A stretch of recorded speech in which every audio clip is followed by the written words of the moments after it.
Welcome back, and today we're going to take a look at my favorite browser, which is Photomechanics 6. I am going to go over every little aspect of Photomechanics 6, and we're going to do this in two different ways. I'm going to do some short videos where I go over a single aspect, and then at the end, I'm going to combine all those videos together and make one giant, long, ultimate guide to Photomechanics 6. So if you prefer to watch little short videos, you can watch the little short videos. If you prefer to watch one big, giant, long video, you can watch the one big, long, giant video.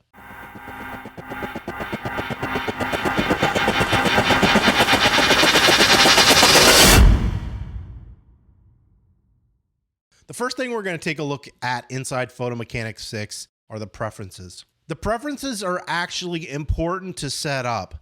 And the reason why is if you want to change the way it looks or works or is optimized, you need to go inside through here and take a look and see how things are set up. Now, I will tell you, 99% of what I have in here is default. I don't even really read over a lot of this stuff. There's just a few simple things that I want to change.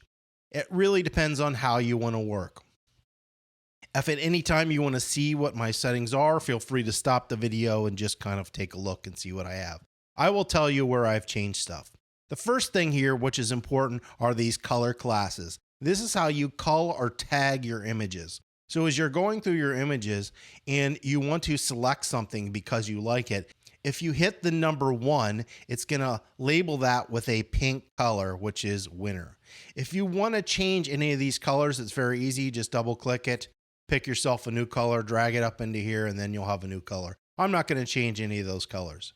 Just like the color, you can change the text. So if you want to change it to select instead of winter, you can change it to select instead of winter. Personally, I don't pay any attention to the words. Doesn't matter to me. Doesn't matter what they said. We have 8 classes set up right here. And if you hit 0, it will remove the colors from them. And I'll talk about that later on as we go. The next one we have is the contact sheet. I have everything in here basically as default, though I might have selected combine RAW and JPEG into a single thumbnail. Files. So here is how I have this set up. If you want to take a look at it or change anything, you can come in here to this window. So launching, I'm obviously using Adobe Photoshop. So you want to choose that program when you first get it. That will allow you, when you pick an image, you can hit the letter Command E, and that will automatically launch that file into Adobe Photoshop. So any of the thing you want to do, and if you want to have an application for movies, I don't really use this, you could easily select one and then send that over. The next window we have is for IPTC data. This is for information on changing anything in those fields. We have preview, cache, render, and color management. I have mine set to Adobe 98. That is the color profile that I use. I suggest that you do use color management, calibrate your computer. It's going to make your life easier. GPS data, never have used it, never probably will. And the last thing is accessibility. And those are my preference settings. If you have any comments or questions on preferences, feel free to comment below and I will answer them as you post. The next thing we need to do is bring up our ingest dialog box. What the ingest dialog box, or if you want to not think of it as ingest, you can think of it as import. There's 2 ways in which this works. Right now I have my compact flash card inserted into my card reader. If you were to just take your SD or compact flash card right now and insert it, this window will automatically pop up. However, since I have mine in, I need to manually bring it up. The quick key to do this is going to be Command or Control G. So in this case, I'm on a Mac. We'll come up here. We can see the ingest function. Command G is there, and it's going to bring up the ingest dialog window. So the first thing that we have in here is the different paths or sources from which we can ingest. I am ingesting from a disk, which is a compact flash card. You can also, which is new in Photomechanics 6, ingest from a folder or from a selection. I will go over these two other options, but for right now, we're just going to work from disk. Now, the disk I have selected is my compact flash card, which is right here, so I need to select that. Down here, the next section we have is source directory structure. This is going to be so the computer knows what you want it to do. Ignore copy all photos into the same destination is what I have selected. What this means is a lot of times people will have that they want to create a new folder each time they take photos, and this is done on your camera. So if I took photos for 5 different days, it would create 5 different folders and put those images in that. I don't work like that. Basically, I shoot something and then I come in here and I download the images. And I want all of my images into one giant folder because I don't want to have to navigate through 25 different layers of folders till I find what I'm looking for. I have that section here, but you do have the option of doing this differently, and those are both located below, and you can read those and change them if you would like. The next is copy photos, and I'm telling the computer, yes, I want to copy into a folder with a name. That's what I've selected. If you want to pick something different, feel free to pick whatever you want and pick something different. So the next thing down here is folder name. So this is an association with this. And you'll notice I have job name and today in brackets. This is called a variable. So down here we have something called variables. And if I select this, it brings up my variables box. There are millions of different variables that you can use. You just need to kind of scroll through, and anything that you would want to add, you can add here. What this is doing is automating a process for me. So every time I don't have to type the same thing into multiple locations. We will get into a second what job name means, but job name is basically my slug. So whatever my photos are about. So if I took a picture of my dog Jack and my job name was Jack, it would put the word Jack into this location where it says job name. And then today means the date. I can show you how those fill in. So we'll just go ahead and delete that. And I need to go down here to job name if I can find it.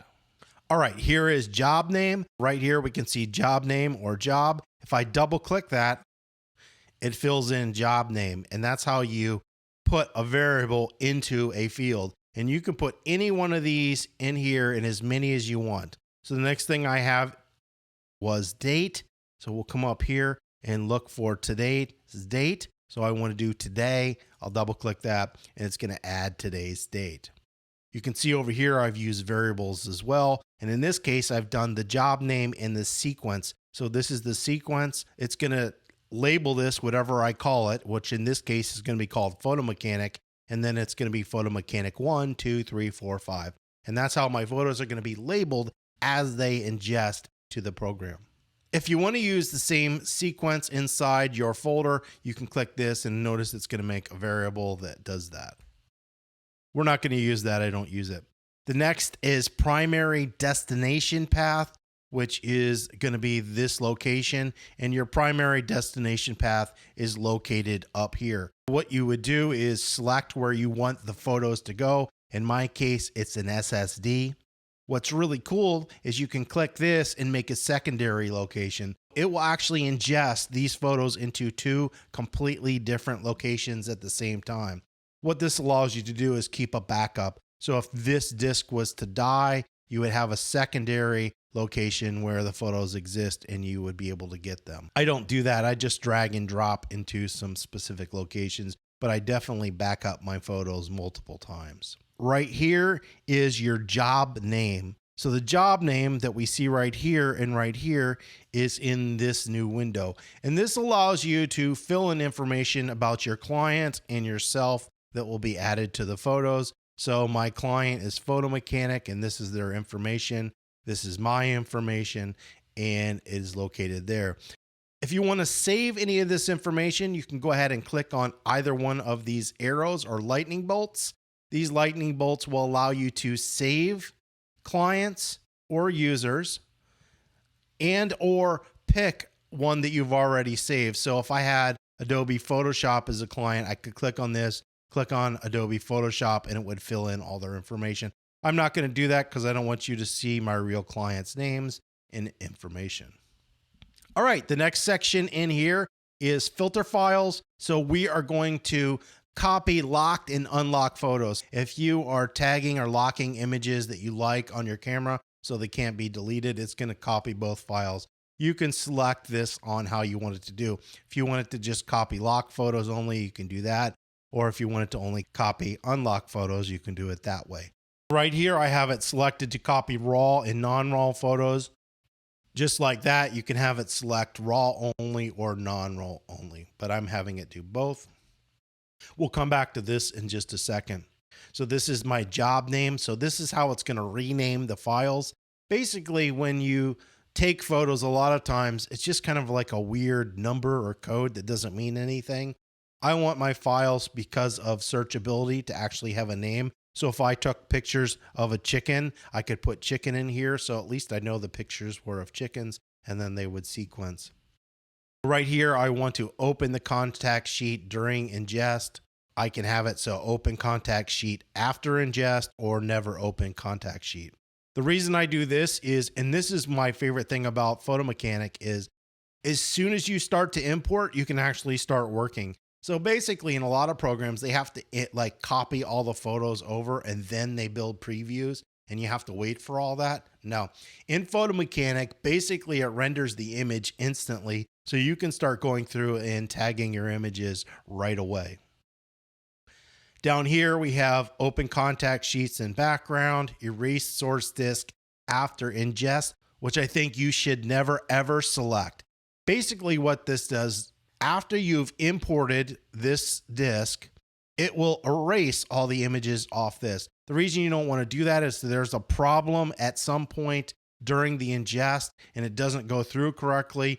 Well, you've just deleted all your images. Even though you probably can recover them, you don't want to do that. So it's something that I don't actually erase the images off my SD card. I actually do it in the camera, but I don't do it until after I've done this ingest process and then I've moved the images to at least 2 other different locations.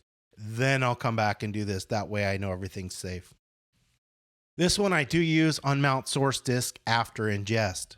What that means is after you've ingested your files, it automatically dumps your card or ejects it. So you don't have to go into the program and do that manually. All right, the last thing we have here is apply metadata template to photos. Now, this is really going to be important if you're a journalist. You will notice that most journalist applications, when they say programs that you need to know, are going to be Photo Mechanic. This was really designed for editorial photography. Even though now I'm doing more commercial stuff, though I do still do a lot of editorial, I still love this program. But this field is really set up. Basically, years ago, there used to be a different way to do this, but this is going to have a lot of the Associated Press fields in it. So if you were to use Associated Press information or send data to any newspaper, a lot of the information they have is in here. It's also good for using SEO because it has those fields, and those fields can automatically import into any SEO or web data program that you have. So we're going to go ahead and click this, and it's going to bring up all this information. Right here, I can write the description or kind of a caption of what was going on. I'm not going to go in here and do that. And then I usually have today's date. Now, you can use variables. You can see down here, there are variables. If I wanted to use a variable for the date, I could easily add a variable inside any of these fields to automatically fill this stuff out. Next, description writer, that's me. So if you want a headline, you put the headline in there. Obviously for editorial purposes, this is important. This is a good one, keywords. So any keywords that you would want to add for SEO, you would add into the keyword section. And you can see we have events and locations, and these are all the different fields that I have. So we have some rights, images. So if you have a client, you want to copy this stuff. These fields are good. You'd be surprised that someone finds a photo and they want to use it. They actually will call you if you have your contact information, and you can make money just by having that stuff filled out. Plus, it helps out if you ever run into copyright issues. So title name, object name, any of this stuff you want to fill out, it's here. You can just kind of go through it. I've taken out some of my user information just for this video, but that's available. Then you can save these or you can load them. Or if I wanted to clear this, I could just hit clear and it would erase everything. Another cool little thing that's in here is the cities. Notice there's a little thing here. So here's some of the cities that I use a lot. You can save those cities. And if I wanted to just change to Dover, I can click to Dover and it would change just like. So that's the IPTC data fields. So what this does, as you ingest your images, it's adding all this information to every single photo. So we're going to go ahead and close that out. You want to just make sure you fill it out. It really doesn't take that much time because basically you're just changing a few things on each photo. And then once we're done and we filled out everything, all we have to do is go ahead and hit ingest. So I'm going to click on this and you're going to see how fast this is going. So right now I can actually just double click this image and I can go through and start tagging my images almost instantaneously. That was just kind of a little preview window and you can see it's already done. It's picked these files. Now these are just some random files. Slug name or job name was photo mechanic, and then we can see it's done at 1, 2, 3, 4, 5.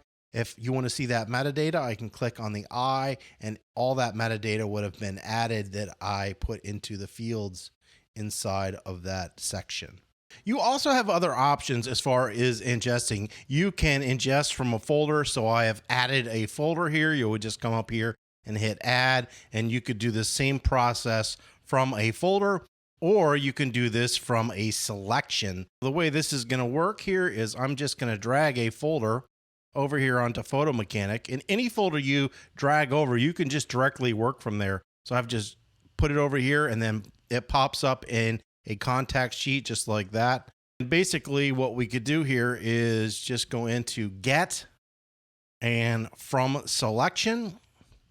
And then we have all this kind of information here, same as we did before. And then I'll hit ingest. It will ingest and add that stuff to the folder. So we come down here and you can see it has added all these images from this selection to this folder. So those are the other options as far as ingesting from folders and selections inside of Photo Mechanic.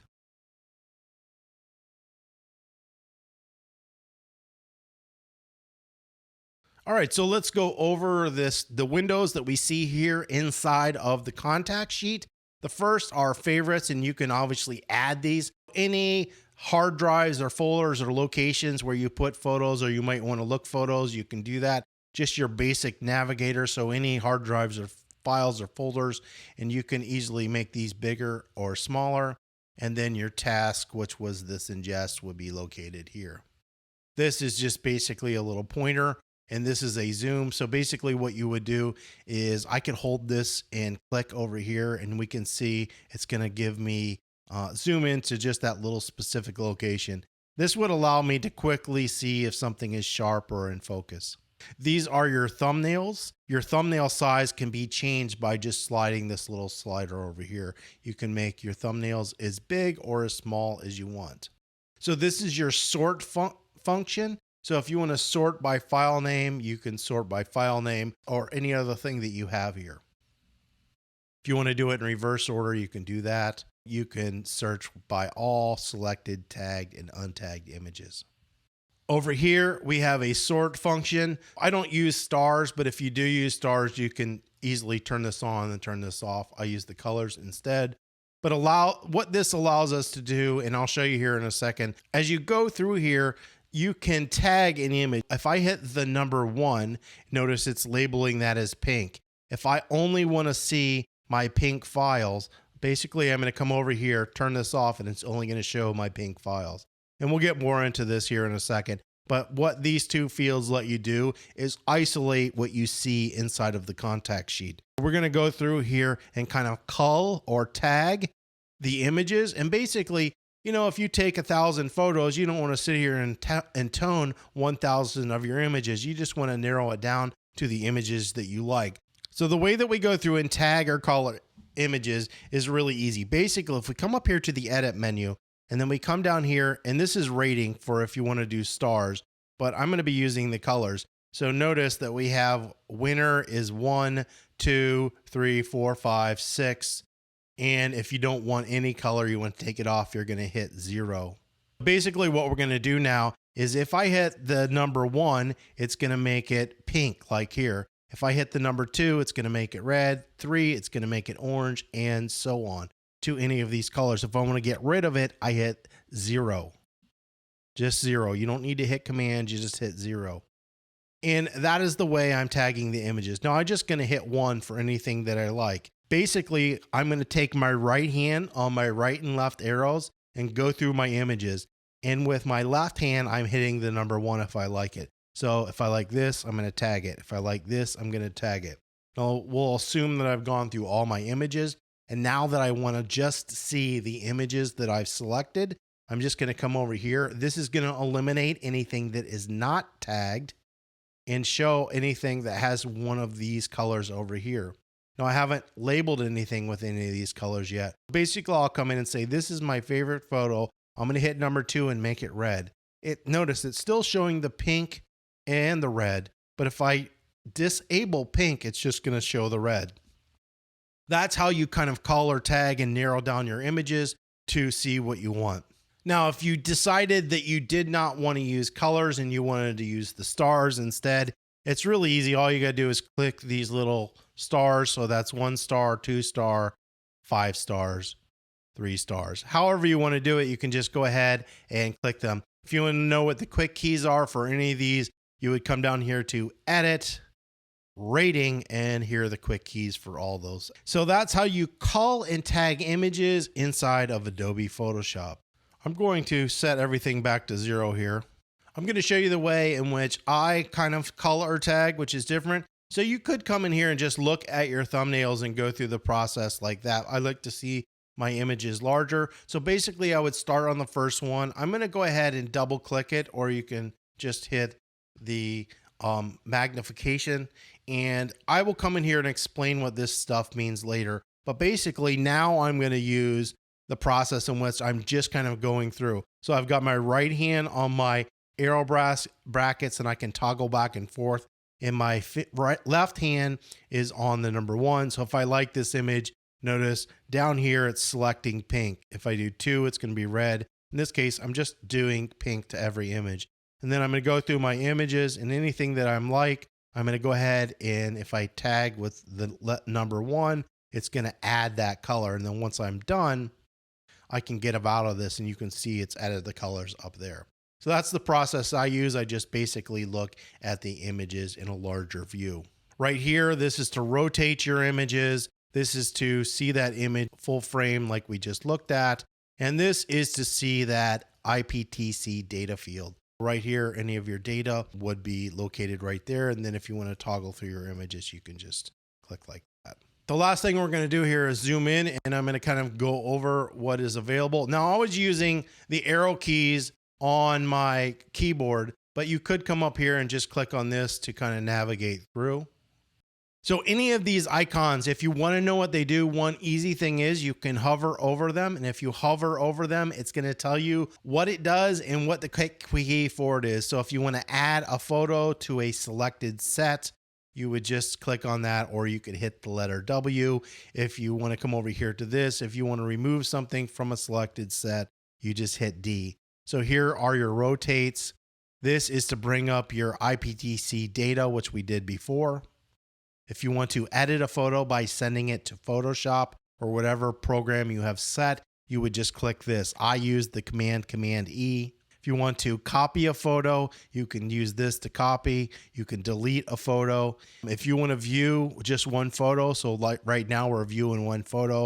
If you wanted to view multiple photos at the same time, you could do it this way, or you could do it this way, or you could do it this way, where you have your thumbnails over here in a one view. So if I click one view and this, it's giving me my thumbnails, and I can go through, not only see my thumbnails, but one view. It really just depends on how you want to do it. You can make it so your thumbnails are down there on the bottom. Anything the way that you would want to set this up, feel free to do it. Right here, we have to restore the panels back how they were, or full view back again. So it's just one image and none of that other data. Any way in which you want to configure this to make yourself happy, you can easily come in here and change any of this stuff here. This over here is for your color matching. So this is showing me what my image would look like with the Adobe 1998 profile that I set earlier. And that's the basic Windows inside the contact sheet and how to use it.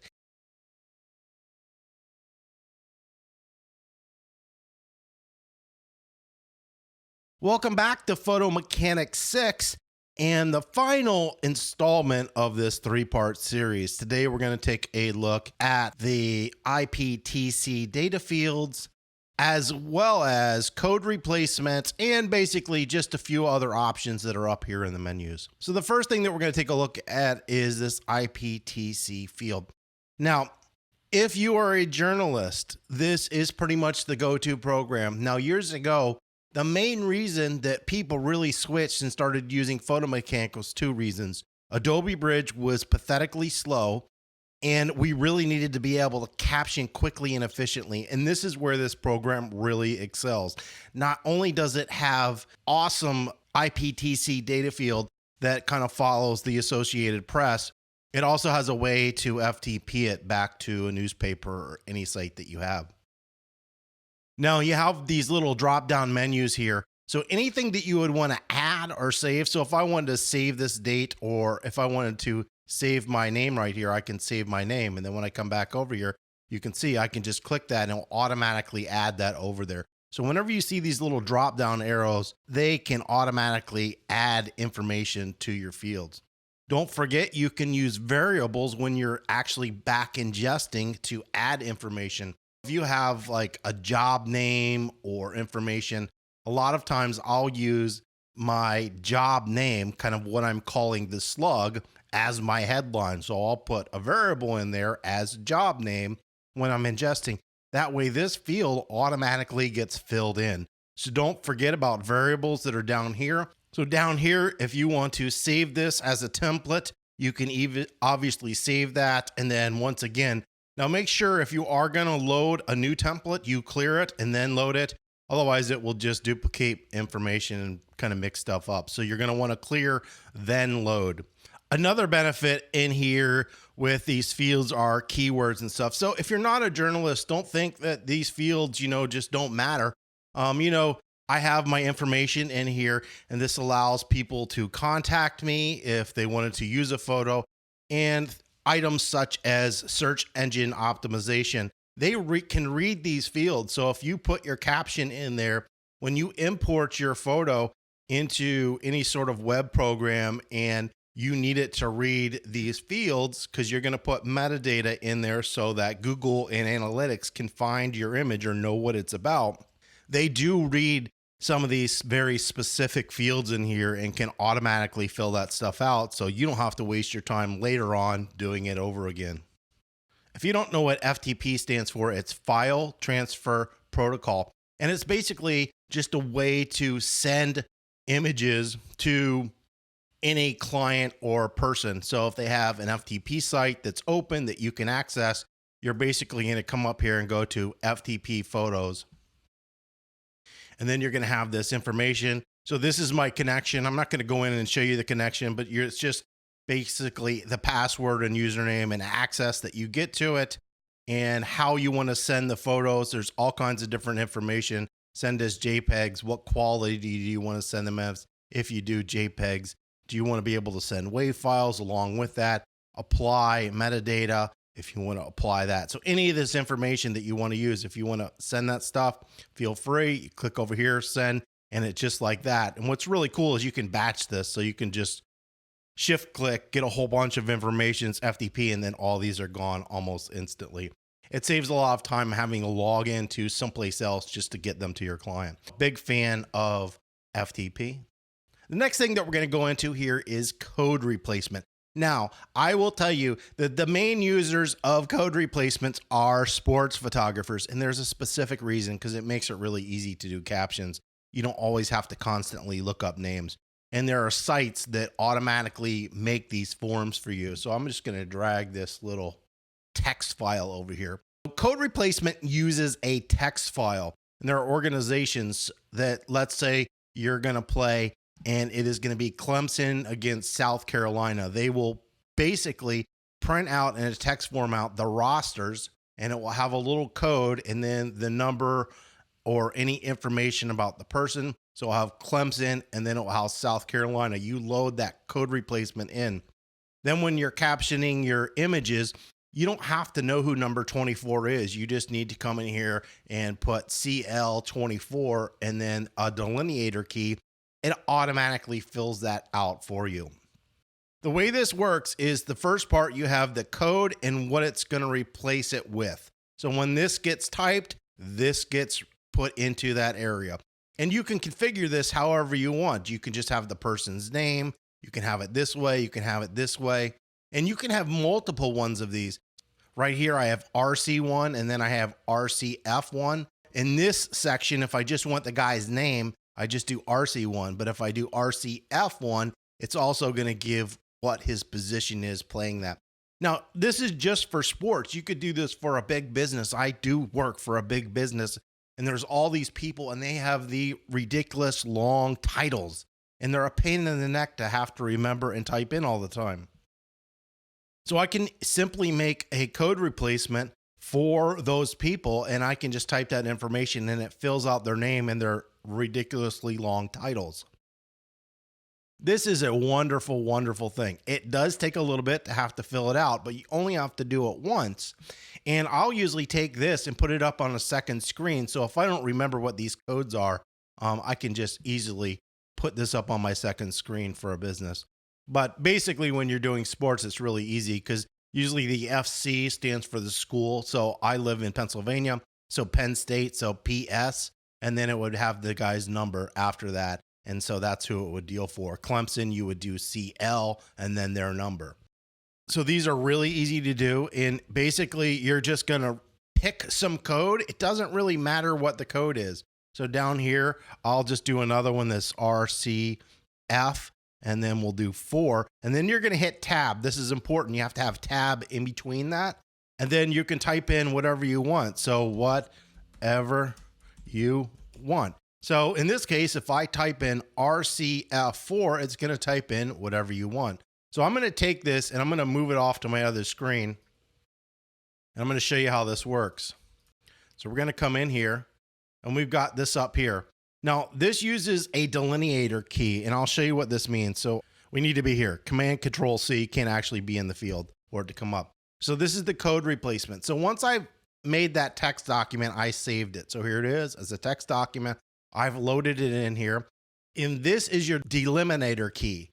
So you're going to type this before and after your code. How this works is we're going to type that key. We're going to do FC1. And then that same key again, you're going to see it's going to just replace it with whatever I had in there. So once again, we'll do something different. So in this case, we'll do the delineator key. We're going to do RCF and we'll do 3 this time. And then the key again, and then bam. It just goes ahead and replaces that information right into any one of these fields that you access. So that's how you use code replacement inside Photo Mechanic. So we'll take a look at these file menus and I'll kind of explain what some of these do. So we have a lot of information. We have new window. This is just going to create a new window, a new contact sheet. Open recent is good. So if you wanted to open up a new one of these contact sheets, the last ones that you have are going to be located here. So here are your things: ingest, ingest from selection, live ingest, live slideshow. So live ingest is basically if you have your camera connected, it's going to live ingest images from your camera. You can rename photos, you can copy and move photos, you can delete photos, you can save photos as. So I have a whole bunch selected right over here. I'm going to go ahead and hit save photos as. And you can see a whole bunch of information comes up, and I actually use this a lot. So after I've toned my images, I'll save them as a PSD. And then if my clients want something as a specific size or full size JPEGs instead of TIFF files or PSDs, I can easily come in here and do it. So I'll apply metadata if I want to do that, or preserve EXIF information when possible. Any of that stuff, you can add your own watermark here. You can crop, you can convert to sRGB for anything that would need to be saved to the web. And then you can save it to your original folder or a multiple variation of different ways. You can send photos via email, FTP as we talked before. We can upload. So if we wanted to upload to a specific place, we just need to say what that upload path is going to be. We can export, we can import GPS coordinates, which I never do. These are for basically printing. We can come over here. So this is a lot of your quick keys for kind of tagged and selected objects. So any of that information that you'd want to find, this gives you some of the quick codes. Select by date range, a load of selection, some of your settings to sort of set. So here's where we did that code replacement. If you wanted to come in here and manually do it, set code replacement, reload code replacements, any of that information. We've got our metadata information, which is Command I to kind of bring that stuff up. Rotate, and it's got some quick keys. Mirror photos horizontally. Some just interesting ways to organize and set stuff up. If you want to preview, instead of going and just clicking the preview, you could just type Command R and that's going to bring up the preview. You can edit photos. This means to edit them in whatever program you've selected. So in my case, it would be Photoshop. If I hit Command E or Control E, most likely on a PC, it's going to go there. You can create a slideshow or you can send photos as a droplet. So if you wanted to do a slideshow, you can come in here, pick your images, decide how it should look. So we can come in here, we can add some text, we can render the text. It's kind of showing you what it's looked like. You can change your delay or how long each image is showed for, and any of that information you would hit start and it would play this as a slideshow. You can come in here if you wanted to convert your raw images to digital negative, you could do that. I'm not a big fan of digital negative, so I just leave my raw photos as raw photos. However, I wish there was a universal raw. That would make so much more sense, which was Adobe's attempt at making this digital negative. Any information that you want to kind of look at, you can just kind of look at. It basically says what it's doing inside of here. So if you wanted to embed a ICC profile into JPEGs, which is always a good thing, you can come in here and pick which profile you want. Or if you wanted to pick a specific one, you could do that. Sometimes that's helpful. Most of this information I'm doing in Photoshop, I don't really have need or the intent to do it here. We have stuff. If you wanted to delete your metadata because you didn't want people to know about it for some reason, you could easily do that. Remove your crops. So if you come in here and you wanted to crop, you just wanted to come in and remove them real quick, you can come in here and remove crops. Photo Mechanics website does have some tutorials and information on how to use the program as well. Hopefully this series has been helpful. If you want to see a series on something else, I'm having a Photoshop for Photographer series come up soon. Any comments or questions, you can leave those below. And as always, don't forget to subscribe.